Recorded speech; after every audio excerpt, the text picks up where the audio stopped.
Hola compañeros, hoy vengo a hablarles acerca de tres teorías. La primera es la teoría POE, la segunda es la teoría de las situaciones didácticas y la tercera la teoría de la objetivación. En cada una de ellas vamos a tratar 6 ítems.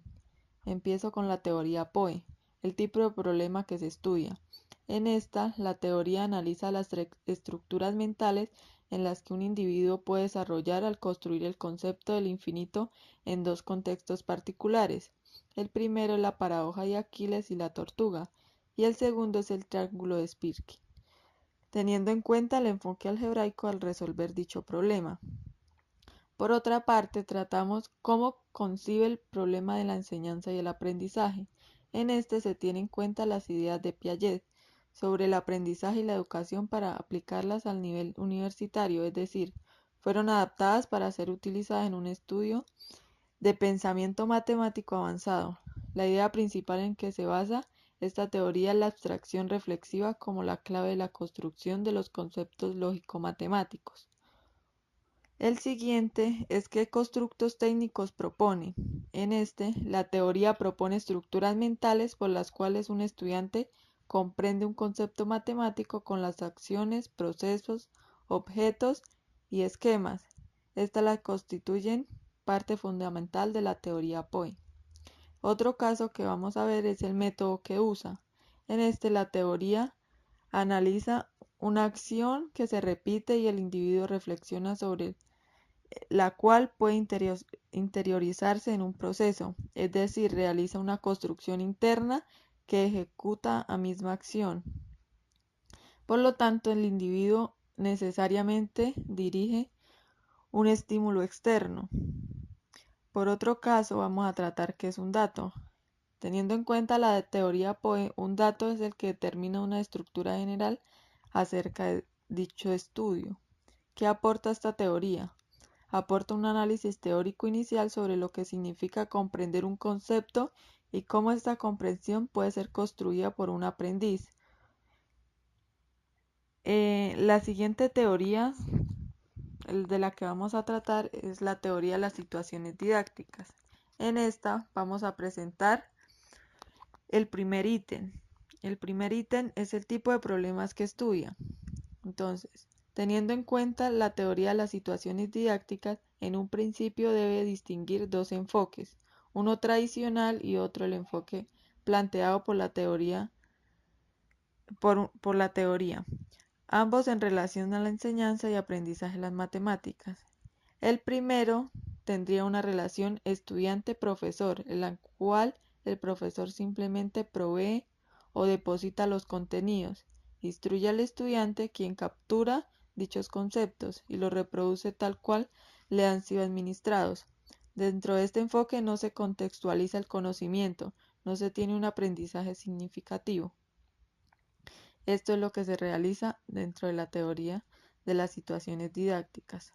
El segundo ítem se tiene en cuenta cómo concibe los problemas de enseñanza y aprendizaje. En este, el profesor es quien facilita el medio en el cual el estudiante construye su conocimiento. Así, la situación didáctica se refiere al conjunto de interrelaciones entre el sujeto, el profesor y el estudiante. Dentro de esta dinámica se tiene una dimensión de la situación didáctica, la cual vamos a estudiar en la situación didáctica. Otro ítem dentro de esta teoría es qué constructos técnicos propone. Respecto a la perspectiva de diseñar situaciones que ofrecieran al alumno la posibilidad de construir el conocimiento, dio lugar a la necesidad de otorgar el papel central dentro de la organización de la enseñanza a la existencia de momentos de aprendizaje, concebidos como momentos en los cuales el alumno se encuentra solo frente a la resolución de un problema. En este, el maestro no va a intervenir en cuestiones relativas al saber en juego. El reconocimiento es para el alumno. ¿Qué método usa esta teoría? En el que el alumno debe relacionarse como el problema respondiendo al mismo en base a sus conocimientos, motivado por el problema y no por satisfacer un deseo del docente. que el docente intervenga directamente ayudándolo a encontrar una solución. ¿Qué es un dato en esta teoría?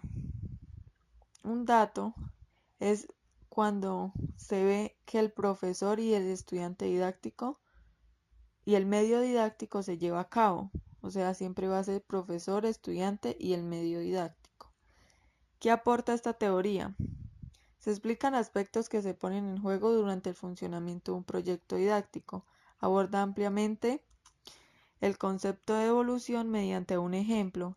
Ilustra distintas etapas a través de los cuales un docente hace que el alumno acepte la responsabilidad de una situación de aprendizaje.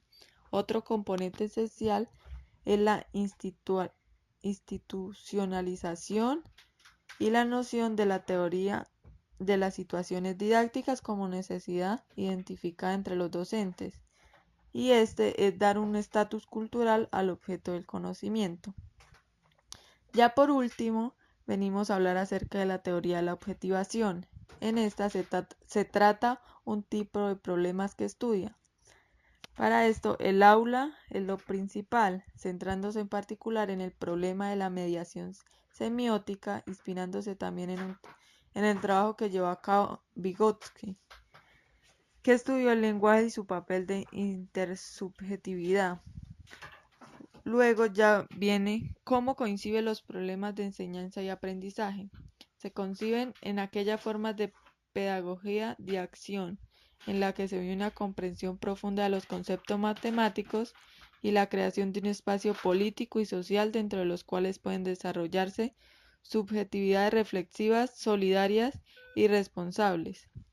La comprensión y la producción de saberes y subjetividades en el aula, así como la identificación de formas pedagógicas de acción que conlleven a una enseñanza y aprendizaje significativos de dos de los objetos de la teoría. Por otra parte, ¿qué constructos técnicos propone? Esta teoría se centra en el foco teórico del proceso de construcción semiótica visto desde la perspectiva de la teoría cultural de la objetivación. Se toma como unidad de análisis los medios semióticos presentes. ¿Qué método usa esta teoría?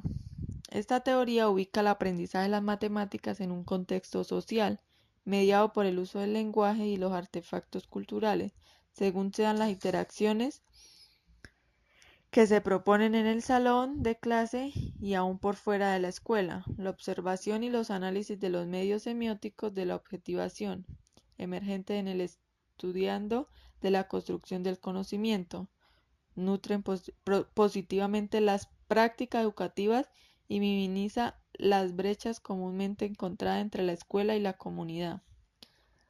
¿Qué es un dato teniendo en cuenta la teoría de la objetivación? Entonces, se tienen en cuenta un enfoque principal de los postulados propuestos por Louis Radford en su teoría cultural de la objetivación, para así llevar a cabo una breve caracterización del pensamiento algebraico como un elemento para el análisis de los datos. ¿Qué aporta esta teoría? Las nuevas posibilidades para pensar de manera diferente el aprendizaje de las matemáticas, interesando a los estudiantes a entender el problema del papel de la cultura, de la historia y de la sociedad respecto al aprendizaje. Estas fueron las tres teorías, teniendo en cuenta la relación que hay entre ellas para un mejor aprendizaje. Muchas gracias.